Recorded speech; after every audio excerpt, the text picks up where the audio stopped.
This is the Auburn Podcast, your daily Auburn Tigers podcast. Zach Blackerby here with you, Painter Sharpless. Hello, friend. What up? Man, I am dragging today. Stayed up a little later than normal due to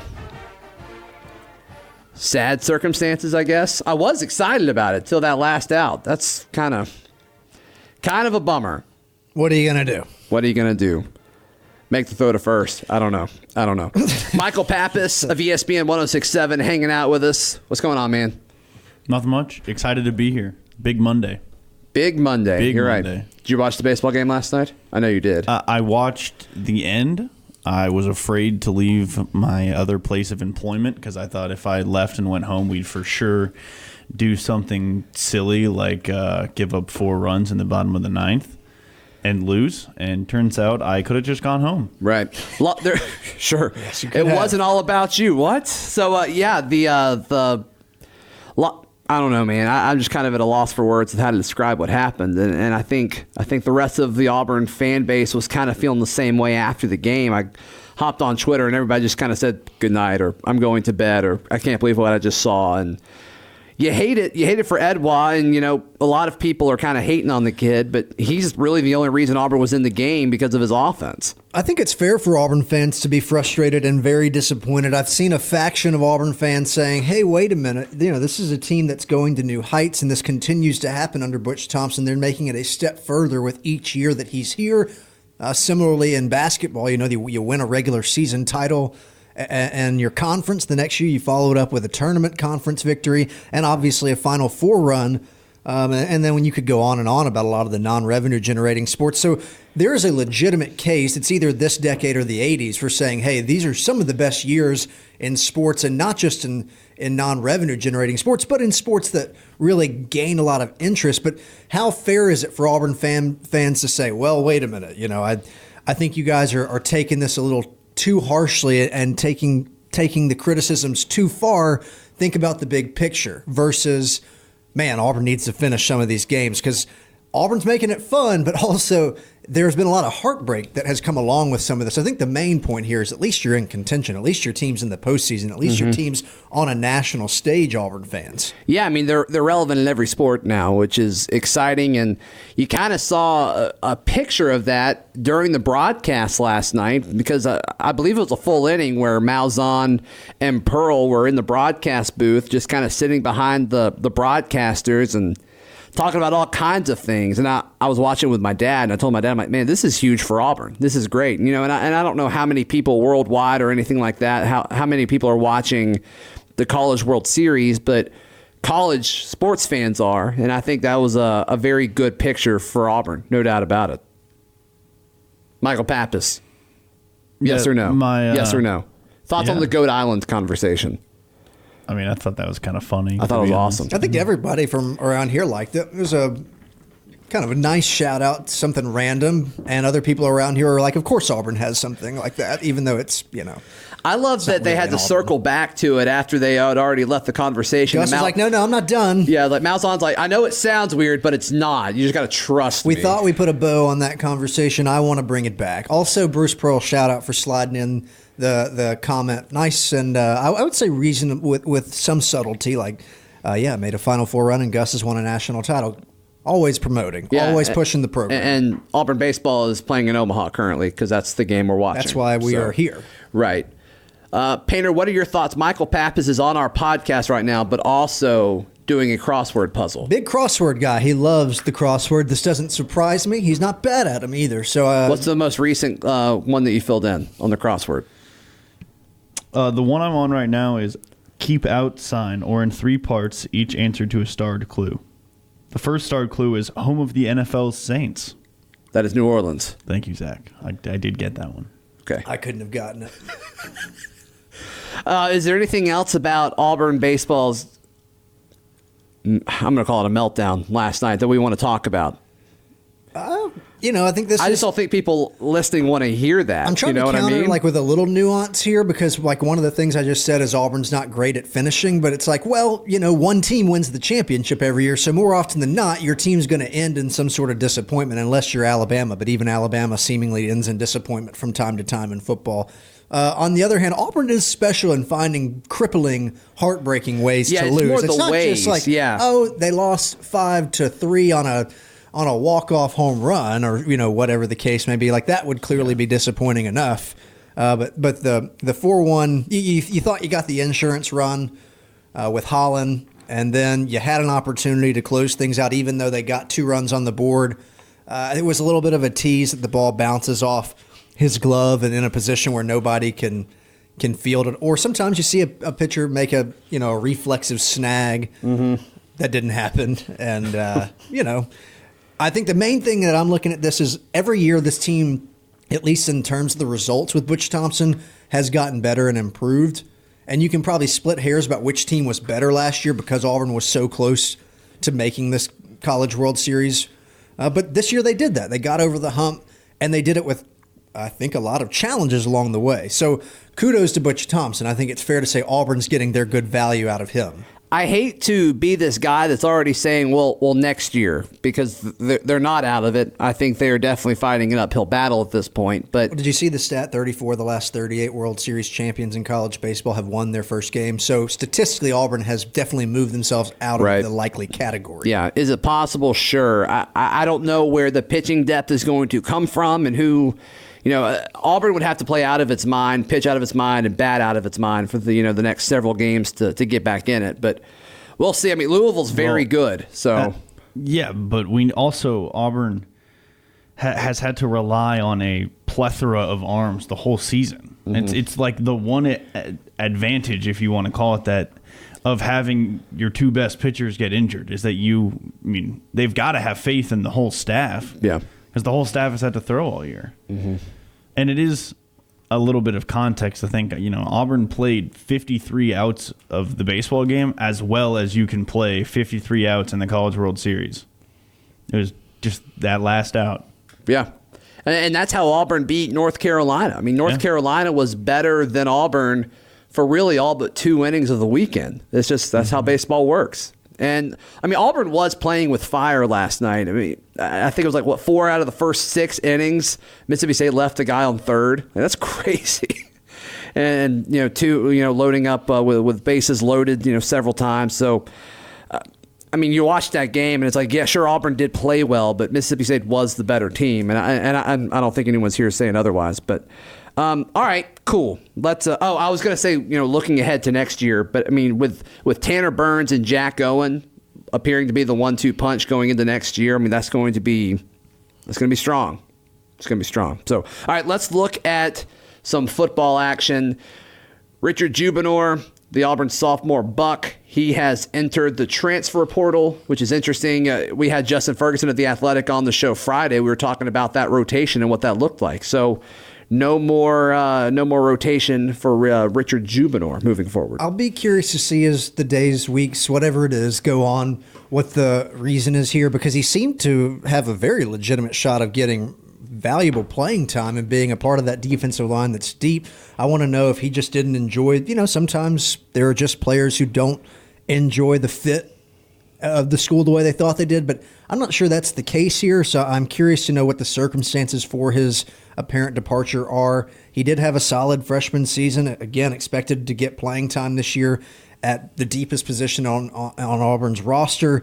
He was the 13th best athlete coming out of his class, a 4-star athlete according to 24/7 Sports. So I think, kind of a disappointment for Auburn, and really curious to know what led him to this decision, if it was his decision or if, if there was something that forced his hand. Well, this is pure speculation, but as of the time of recording this podcast, it is radio silence on both sides. Normally when you see a transfer like this, the player says something, whether it's a tweet or an Instagram post or something like that, or Auburn says something. So it's kind of interesting that the university has come back and said, we don't have a comment on this, which I've seen articles saying that. So I don't know.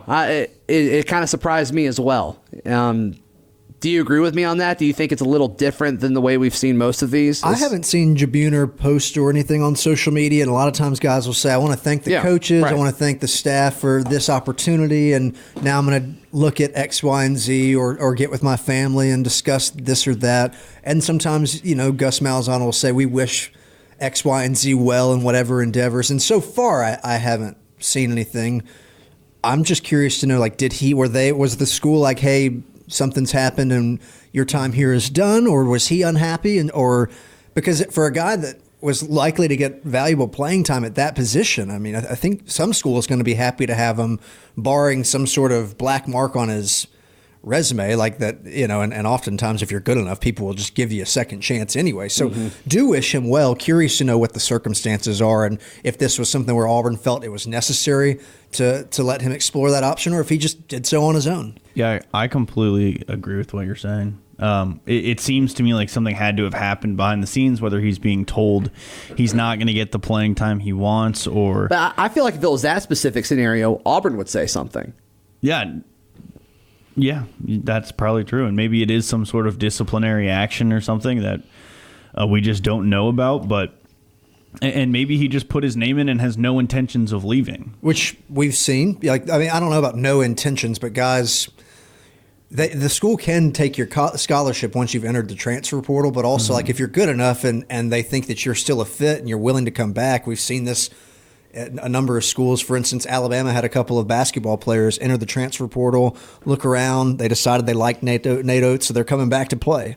And they're obviously good enough that Alabama didn't want to take away their scholarship. So I will be fascinated to see what the reasoning is. And hopefully, regardless, if this is what he wants, I hope it works out well for him. And, I mean, as far as playing time goes, you've mentioned significant playing time, and I don't know, it kind of depends on what he wants. I mean, even if you split it three ways with the other two Buck position guys that he's playing with, it's like he's probably going to get less than a third of the snaps. So if that's what he's worried about and he wants to leave to get more playing time, I'm cool with that. But that situation is going to be totally different a year from now, and he's going to have to sit out that year anyway if he transfers. So I don't know if that's fully, that doesn't make sense. You've seen guys do it even when it doesn't make sense, but you know what I'm saying? Yeah, the situations are not the same, but they're not totally different, and that the offensive line is losing a bunch of seniors this year, and that the defensive line will also lose the majority of its experience, or its most important talented pieces also happen to be its most experienced players,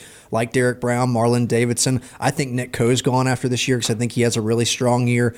So it's like, yeah, next year there is going to be a lot of debate about who's going to fill in for those guys. And one thing that I think makes the offensive line position feel different is that at this point, Rodney Gardner has earned the benefit of the doubt. Kevin Steele has earned the benefit of the doubt. So regardless of Auburn losing some really key pieces with a lot of experience and NFL talent on it, I feel more confident about this defensive line group next year. And I would have felt confident that Jibinor fit in well somewhere along that position group. Yeah.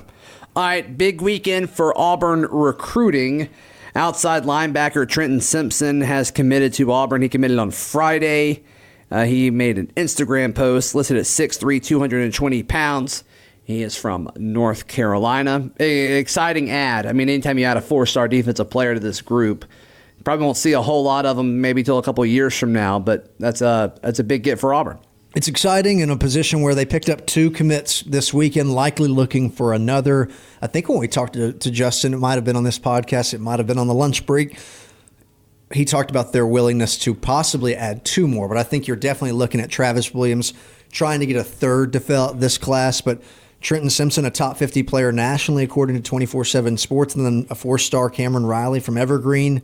The next day, giving his commitment. So Auburn on a roll since Big Cat weekend. Travis Williams has done a fantastic job recruiting that position, developing players. I liked what he did with Deshaun Davis and Williams. They're out, and it seems to me like they've got 2 guys. At least the vibe around the office at Athletics is that there's not going to be this huge drop-off at linebacker. We won't know that till the season starts, but we have seen other schools continually lose juniors and senior linebackers, have guys who played behind them for a couple seasons and then fill in and be great right away, most notably at Alabama. So I'm not saying that that's what's going to happen to Britt and to Wooten this year, but I feel good about their ability to step in, and Travis Williams is a huge part of why that unit has been so consistent. Yeah, Cameron Riley, 6'4", 207 pounds, so not quite as thick as Trenton Simpson, but yeah, I mean, but both of these guys seem like big gets. It seems like there's an excited buzz around how this class is coming together. I believe both of them were in town for Big Cat Weekend, so I mean, you've really kind of seen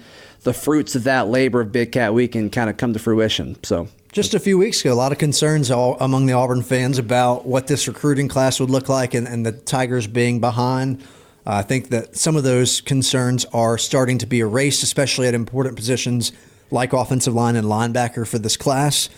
Staff doing a good job, especially when you consider that I'm sure that there are coaches out there recruiting against Malzahn saying, hey, he may not be here in 2020. You know, you don't want to deal with that. And I think, again, you're seeing Malzahn and his staff put together what looks to be a strong class. They're getting hot at this time of the year. I bet Malzahn is there in 2020.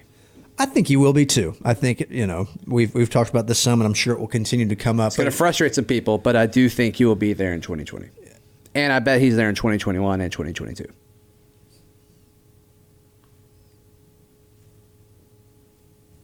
I agree. All right, thank you. Let's see. The only other news this weekend that I could think of, Caroline Lilly named Auburn women's tennis coach. That came out on Friday. Alan Green announced that.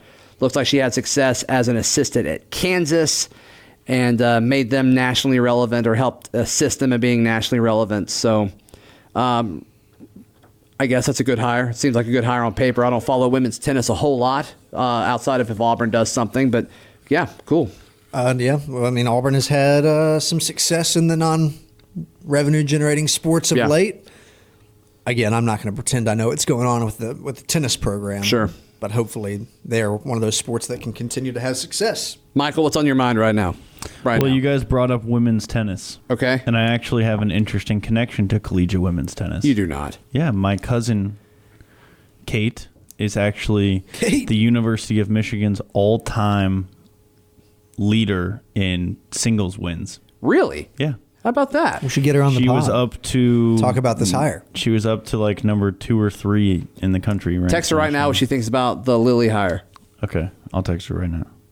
She doesn't know her resume. Tell her to look it up. She helped Kansas. Type faster, man. We're just going to stare at me. I'm staring at you. We're just waiting. Staring at you hard. What do you think we'll talk about on the pod tomorrow?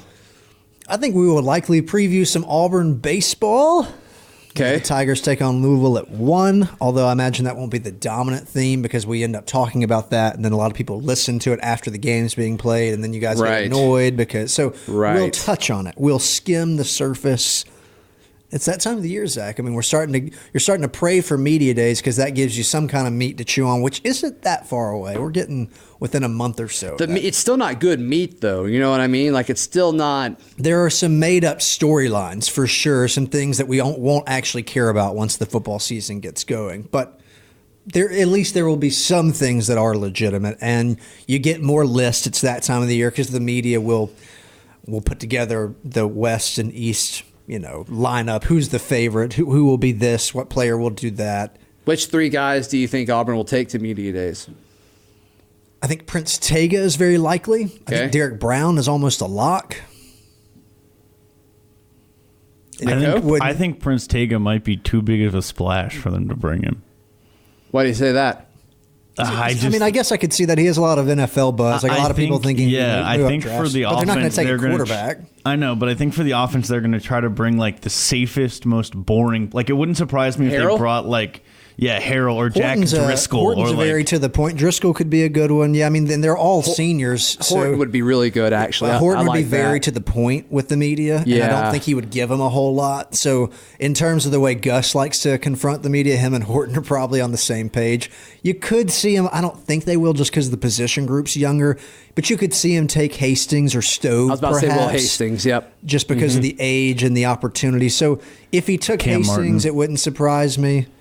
If Cam Martin was a starter, I would agree with you. I think the personality and the, kind of what they want as far as how he addresses the media, I agree with. I would not be surprised if they took 2 defensive linemen. I would be shocked if it wasn't Derek Brown. Been done before, yeah. And then I wouldn't be surprised if Daniel Thomas or Noah Igbenogany go along as well. But there's really a lot. I like the Daniel Thomas one. There's a lot of guys I think you go with. Denton? Yeah, I mean, I think that you're probably not going to see anyone at linebacker. It's really the only position I'd say is off limits this year for representation at and then quarterback. Yeah. What if he took Joey and Bo? How crazy would that be? They could pull the Marshawn thing. I'm just here so I won't get fined. Sure. How upset would the SEC be if they just really didn't answer questions? I don't think it would help you, like as a school. Like I don't think it helps your program. Yeah, it's not. It's a lot of people didn't like it when Marshawn did it, but some people found it endearing. No one would find it endearing especially because in college they're such limited to the access anyway compared to the guys in the NFL. So it's like, well, and it was Marshawn that did it though. If you pick a random pro that does that, they'd be like, "Why are you doing that?" Yeah, you get his personality to some extent, like it or not. People understand that's how he is. That would be a wild scenario if they took Joey, Bo, and Seth Williams, all offensive players. Can't be get wild. pod without saying Seth's name. Yeah, there you go. You got it in there. Sweet. Get it in. Michael Pappas, where can people find you and hear you? They can find me on Twitter at CouchPaptato. They can listen to my podcast, the Couch Paptato Podcast, also. Oh, Sweet. Yeah. Sweet. Lots of movie reviews in there. Reviewing Bachelorette, talking sports. Oh, what yeah. can't you get out of the Paptato pod? Nothing. Anything goes. Anything goes in the Couch Paptato Podcast. Thank you, Michael. Thank you, guys. Love you. You can follow Painter on Twitter at Paint Sharpless. Follow me on Twitter at ZBlackerby. This has been another edition of the Auburn Podcast.